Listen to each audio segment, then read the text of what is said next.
What's up, everybody? Welcome back to This Took Forever. I'm Syrena. We're being so funny. Still, to this day, I want to say, welcome to Whose Line Is It Anyway?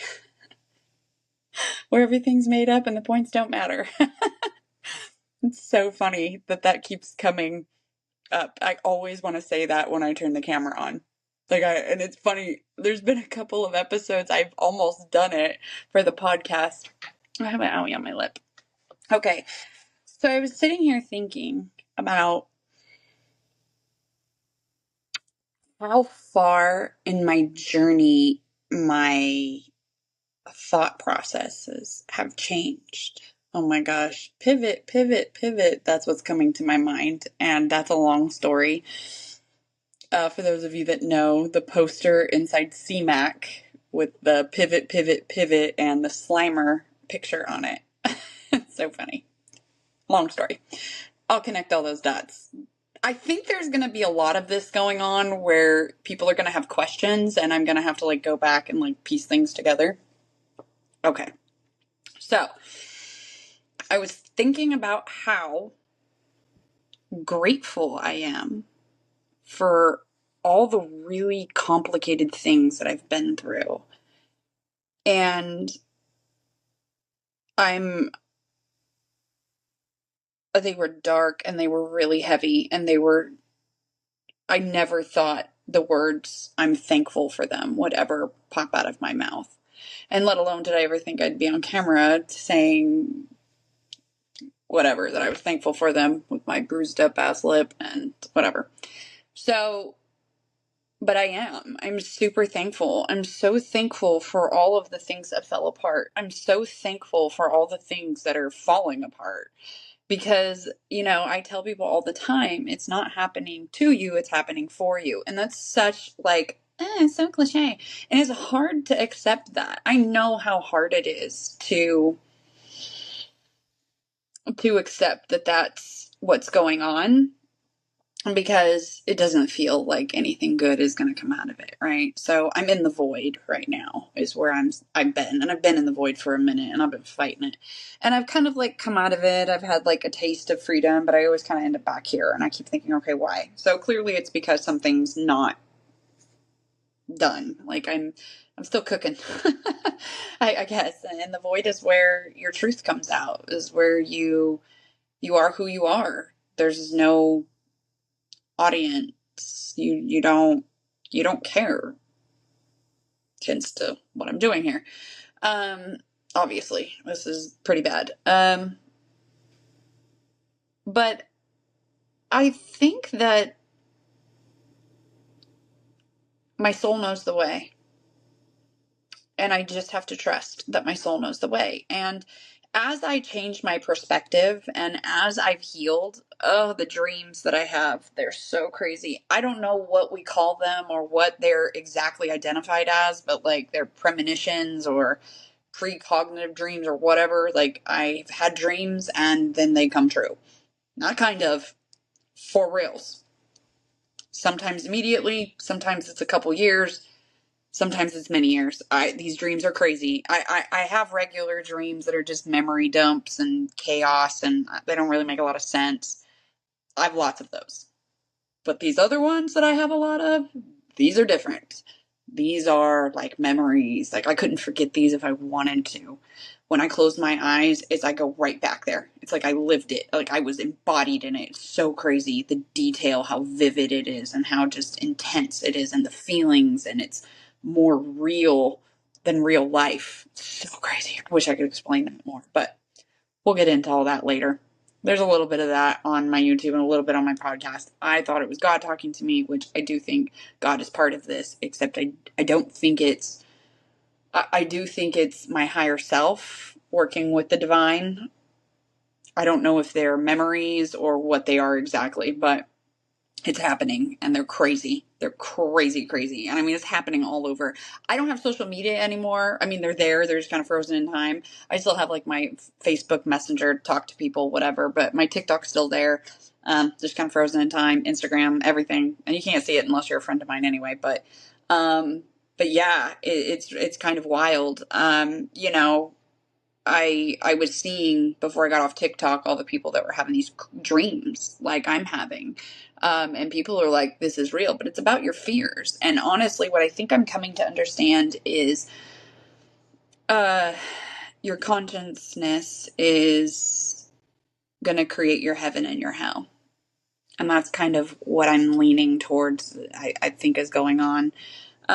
So more on that later. That's a whole nother podcast. So yeah, but I really do think as I've gone through this, I was thinking back to about how my emotions have changed towards what's happening. Things falling apart, things not going my way, things whatever, right?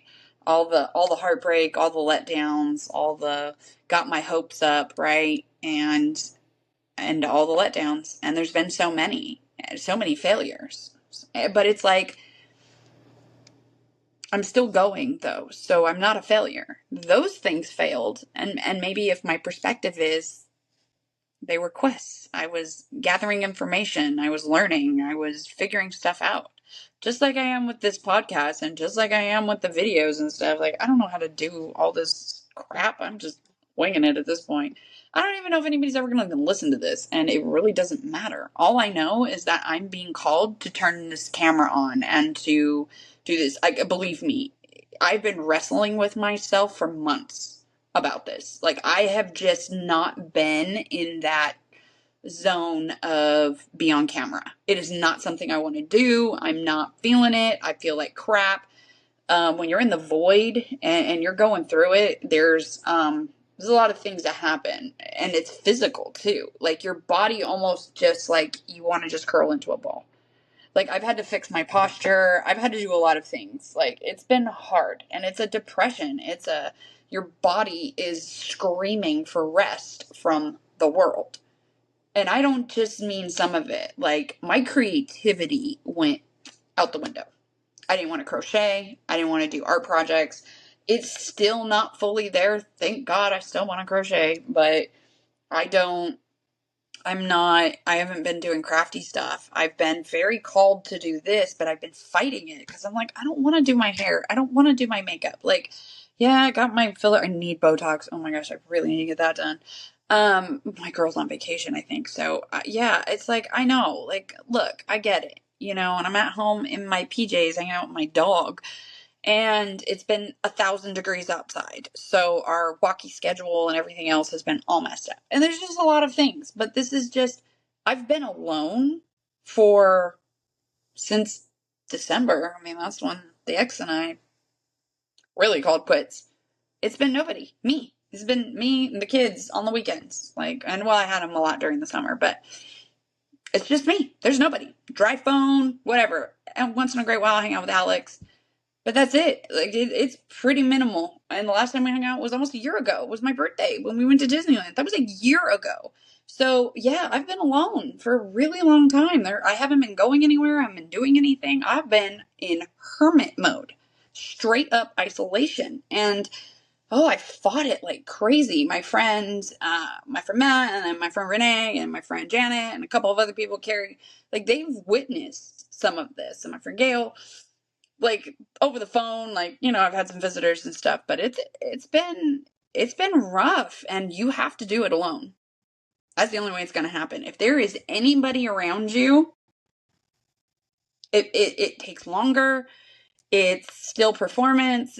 I work remotely, thank God. So it's given me, God has like given me such a blessed wilderness, pruning season, whatever you want to call it, isolation, happy dark night of the soul, whatever you want to call it. Oh my goodness, this has been wild. But I think I'm coming out on the other end of it. And it's been up and down, but I think I've had enough up and down that I'm like, okay, I think I'm getting towards the end of this, and I think I'm ready to document it. There really wasn't a whole lot of this that I could find when I was going through it. And the story is crazy. I think at some point I'll start telling it, and I always kind of envisioned it Joe Dirt, how on the movie when he goes to the radio station and he just starts telling his story.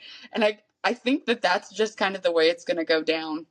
I think it's just going to be, yeah, it's just going to come out like that. We're just going to start talking and we'll just continue it on.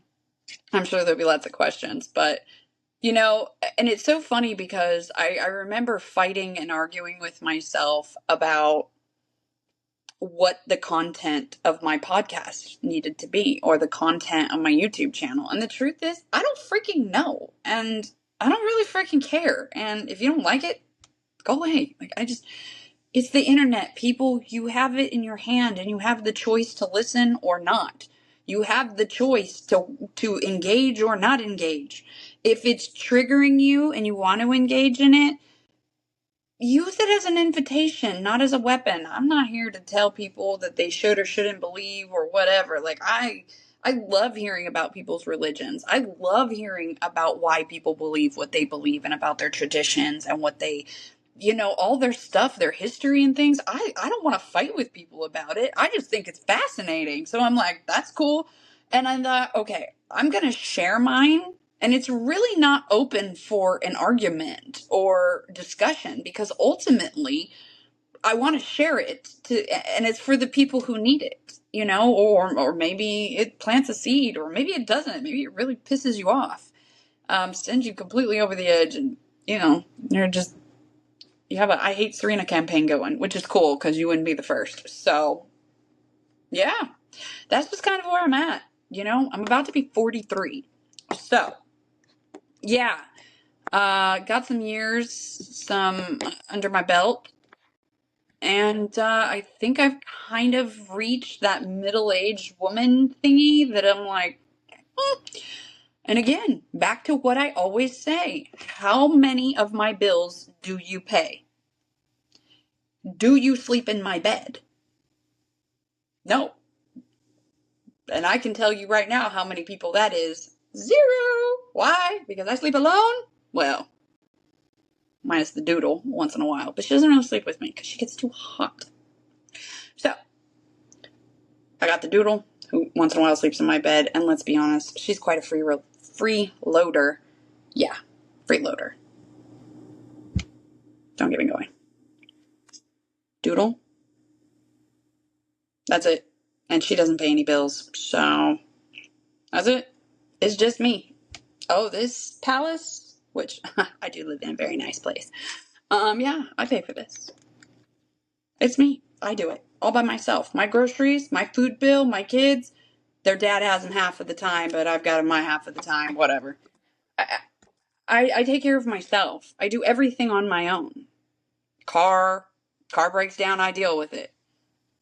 Stuff happens here at home, I deal with it. I live in an apartment. It's not like a bougie old townhouse, but yes, I live in a very nice apartment. And if anything breaks, I call them. They have it fixed immediately. It doesn't matter what it is. This is a very nice place. Like, they keep me set. They do all the yard work. They take care of the pool, the gym, all of it, right? And that's my luxury.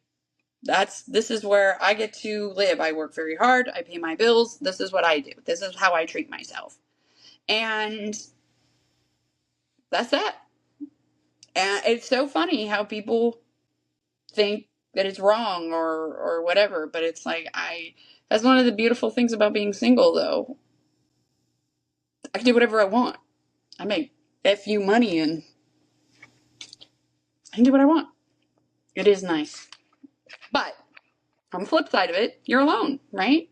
So there are that's the flip side. So you have to be sure that when you move forward that you really do have the right person, because if you can learn to be happy by yourself and completely content, you don't need anybody. And I don't want anybody to need me. I don't want to fill a void in someone's life. I want to be with somebody who wants me. I want somebody that chooses me for no particular damn reason other than they like me. That they like who I am. That's what I want. And I think I already have that, but it's, you know, it's friend zoned and it's perfect. right? Hmm. And maybe that's just where it stays for a while. Anyway, I don't know. So this is the void, people. A lot of confusion, a lot of weird, aimless conversations, a lot of rabbit holes, a lot of weirdness. So yeah, welcome. Welcome to This Took Forever, because that's exactly what's going on here. So, yeah. I'm gonna go take a nap. Ooh, look at my bougie. Oh, I love this sweater. I need to put a patch on here. I need to patch that and seal it because I love my Disneyland. It's Mickey. I love my sweater. All right, maybe on the next video I will be kinder to all of my audience and make myself look like a respectable human being, but probably not. Ooh, maybe I should be like Bailey Sarian. I love her. If you like true crime, oh my gosh, go find her. She does murder, mystery, and makeup, or makeup, murder, and mystery, or something Mondays. Oh my gosh, she's the best. I want her to teach me how to do my makeup. I love her. Oh, she does an amazing job. And her Dark History like podcast, seriously, you should go listen to her if you like true crime. She's fantastic. Anyway, all right. We'll get this. Actually, I had just had a funny thought. In the new Ghostbusters, called Afterlife, it was the first of the new one. The kid in there, he calls himself Podcast, and he's like, it really gets his voice on the 46th episode. I just keep thinking that. I'm like, okay, 46 episodes, that's what I gotta get to. All right, everybody, have a wonderful afternoon. I'm gonna take a nap, and maybe I will see you later. Bye.